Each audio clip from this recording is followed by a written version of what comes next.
Usually a precise and calculated fighter, Izzy let the whispers take hold of his emotions. What people expect me to do, what people in the UFC do, just like I start throwing bombs. He aggressively attacked the Hand of Stone. Why are you doing this? Because that's not me. That's not me staying true to myself. And it was working well for him.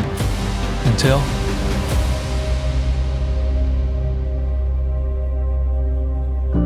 his worst nightmare came to life. I woke up. I was like, oh, okay, let me try and get up. My arms just felt like noodles. Maybe he wasn't meant to be a champion after all. Maybe he truly was. Unremarkable. Nothing spectacular about him, really. I was just the runt. He was just like any other kid. I was never really competitive. I sucked at sports in school. Rather, he was just a casual boy. I was bottom 3 in the class. And I sucked at school because I was at memorizing. I wouldn't even be reading absorbing the words on the page.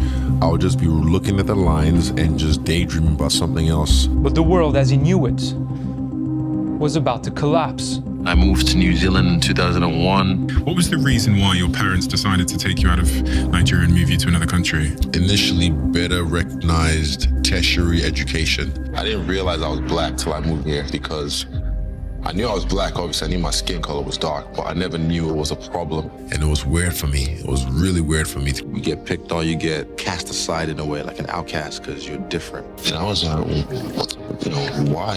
I was trying to fit in too much, and I got bullied a lot.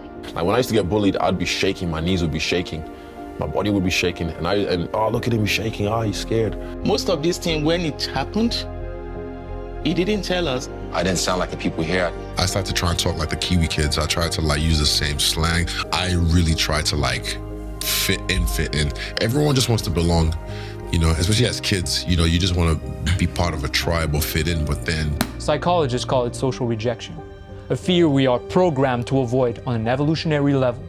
You see, back when we lived in small tribes, being excluded from the group and sent into the wilderness was practically a death sentence. I ended up being a people pleaser as a kid, because it was a way of surviving. So the fear of rejection is your brain trying to protect you from the perceived danger of exclusion. And then you don't realize how that follows you into adult life. Me trying to fit in just never worked at all. Because I spent most of my time in the library during lunch times, just because it's safe in the library. Calvin and Hobbes is a comic I used to read in high school.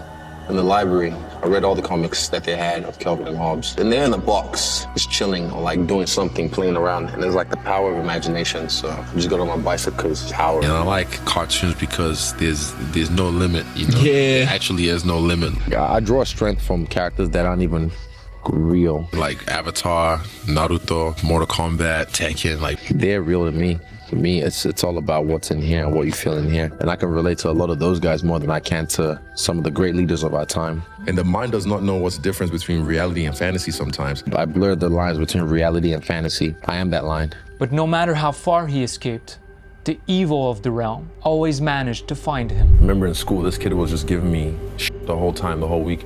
And during the weekend, he rode by my house. He took time out of his day on a Saturday. And he yelled, "Go back to your country, Blackanese." And did it 2 or 3 times. Go back to your country, Blackanese. Go back to your country, Blackanese. And then drive by again and say, oh, you black this, you blah, blah, blah. You're joking. And I remember thinking at that age, did I do something to this kid? Did I say something to him? The next week at school, he just came up to me and what a black boy, and just pushed me.